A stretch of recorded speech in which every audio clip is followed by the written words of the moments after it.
Hello guys, and welcome back to another video.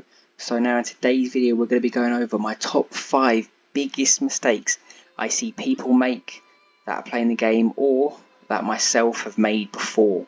I've done a video on my top tips, so I'm going to leave that in the link down below as well, which is my top 5 tips that I want you to do. And this video of course is going to be top 5 things that I don't want you to do. The biggest mistakes that I see other players make and that I'm guilty of making myself. So let's jump straight into it. So number 1, and I've said this a million times and I'm going to say it a million more times, it is do not rush the game. I think the biggest thing I see, especially new players, I think players that have been playing for a long time sort of know the game, they know how it all works and whatnot, so I don't think they're rushing as much, but I think a lot of new players tend to rush the game. They see people playing it and they see all the defences like this and whatever, and they just want to jump straight from tier 1 straight to tier 4, but that's not how it works. You've got a slow process to start off with, so please don't rush the game. This is my number one thing I see new players make.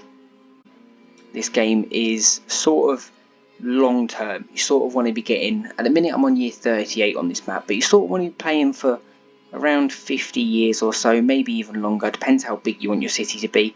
But I'm on year 38 and I'm only on 350 population, so I've been taking this map very slowly. But as you can see, I've got lots and lots of resources and lots of gold. Plenty of food too.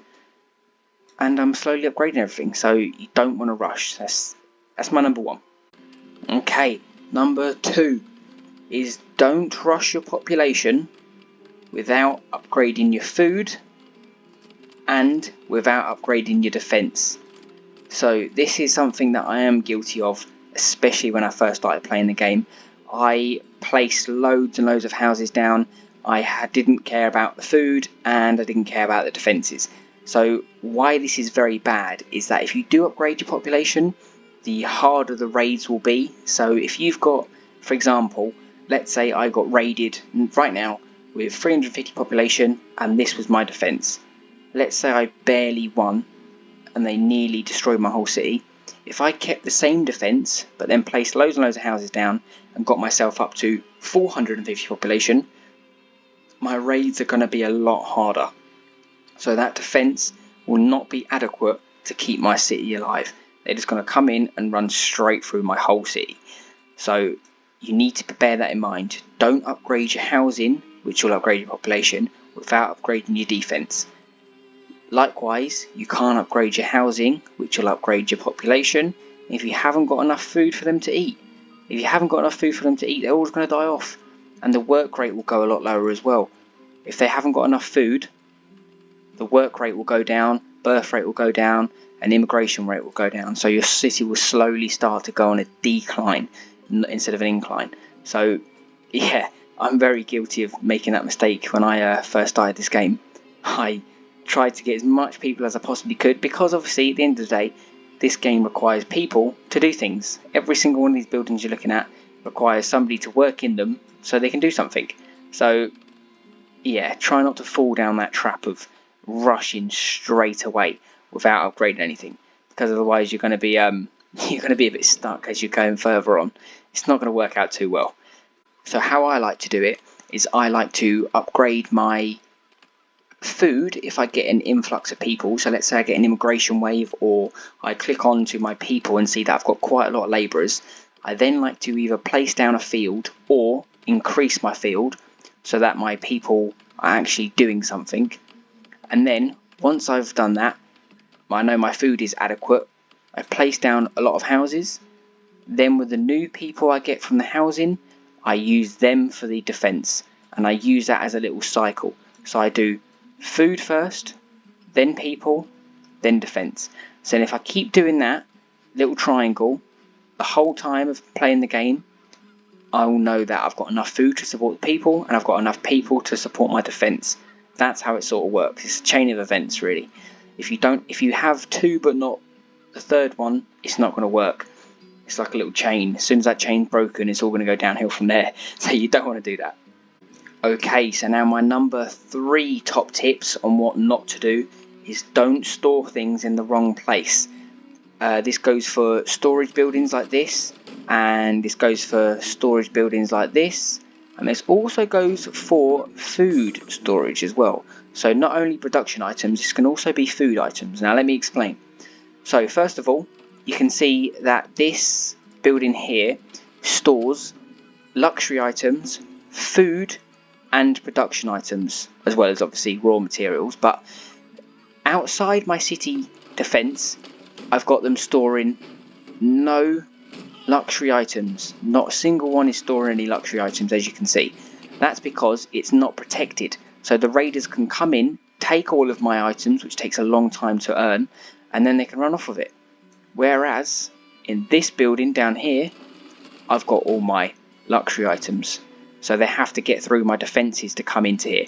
A lot of times I see people have this building out here like this, but they have this ticked. So then all the villagers come and store it in the building over here, which is not what you want to do. Also, on the same note, this building stores food. Now, the spoilage rate in this game, so if you store food here, it's going to spoil, a lot quicker than if you store it in an actual food storage facility. This allows the spoilage rate to be a lot lower, so your food will last a lot longer, meaning you won't need to create or harvest as much food as before. So you want to untick all the food from here, and you want to untick the usable items like luxury items from here, unless they're in your city defense. Now, your stockyards. I like to place my stockyards relatively close to whatever production item is going to be stored in there. For example, forester camp, they're cutting down all the wood here, and then it's going to be stored here. I do a min-max so that all this wood gets stored here, and I've probably done it, yeah. So for the buildings that are making the wooden planks, which is here, those items get stored here, so they're only running from there to there, which makes it a lot more productive.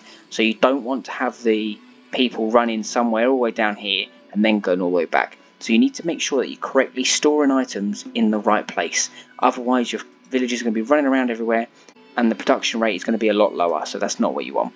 And of course, lastly, if you're going to be storing food, please make sure you're storing the food in the root cellars and not anywhere else. The spoilage rate is much better in these than it is anywhere else, so you don't want it to be stored there.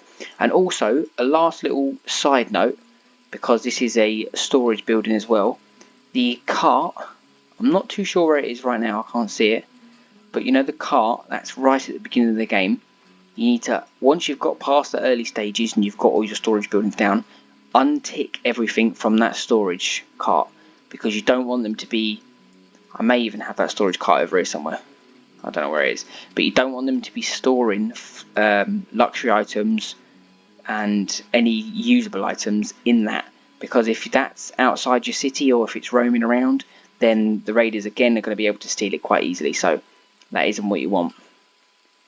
It looks like this, that's obviously not it, but it looks like that. And you're able to store stuff in it, so you don't want them to be breaking through that. Okay, so my number 4 on what not to do is don't overpopulate your farms with workers. Okay, so this is dependent on quite a few different variables. For example, number 1, this depends on how close your farms are to each other. Number 2, it depends on what time you're watching this video, and I know that sounds stupid, but if you're watching this video a little bit later on to when I've posted it, the developers might have sort of tweaked the work rate and whatnot, so just be careful of that. And number 3, it depends on your spoilage rate. So if you're seeing a particular farm have quite a lot of spoilage rate, so for example, let's say I'm producing some beans. So the beans that was just produced on, sorry, not beans, peas. The peas that were just produced here, I can see how much I planted and how much I harvested. So I had no spoilage. If anything, I had 200 peas more than what I planted. So I know that my workers are adequate. Now, if I had planted 1,700 and only harvested 1,000, I'd need to whack a couple of more workers on there. So you need to bear that in mind.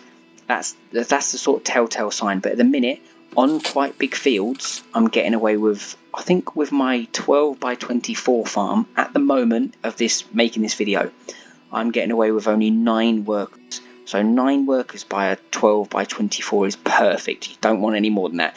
Obviously it says 39. Whatever it recommends, do not have that many people working on it. I see so many new players have so many people on their farms when it's so unnecessary. And also, like I said a second ago, if your farms are all close together, the farmers work together. So I've got, on this field here, I've got 7 workers. This field I've got 5, this field I've got 7, and this field I've got 7. That's 26 workers in total, which are all working in this vicinity. So at one time, I'll have all 26 people working on one farm, then they'll run to the next farm, then they'll run to the next one, then they'll run to the next one. So they will all help each other and work together, as long as they're quite close. If your fields are miles away, they're not going to be doing this. But if they're close together, they will all work together. So that also you've got to bear in mind. So let's say I only need, let's say for example, I need 12 people on a 12 by 24. I'm able to get away with maybe 9 because they're all working so close together, allowing them to have slightly less people. So if you're pushing for a bigger city and you need the people, or you're short on labourers and whatnot, just check your fields, check your farms, see how many people you've got, and see what you can do to sort of rectify that. And last but not least, my top tip number 5 for what not to do is don't just start a city, or don't play the game without a plan or an idea of what you're trying to achieve or what you're trying to do. For example, this game eventually gets quite repetitive, so you end up doing the same things over and over and over again. But like me, if you're a content creator and you're creating different cities or doing different challenges or whatnot, it then becomes a lot more fun. If you're not a content creator and you're just playing the game because you like the game, I'd suggest you play, if you're going to start up a new map, I'd suggest you start the new map with an idea or with a focus.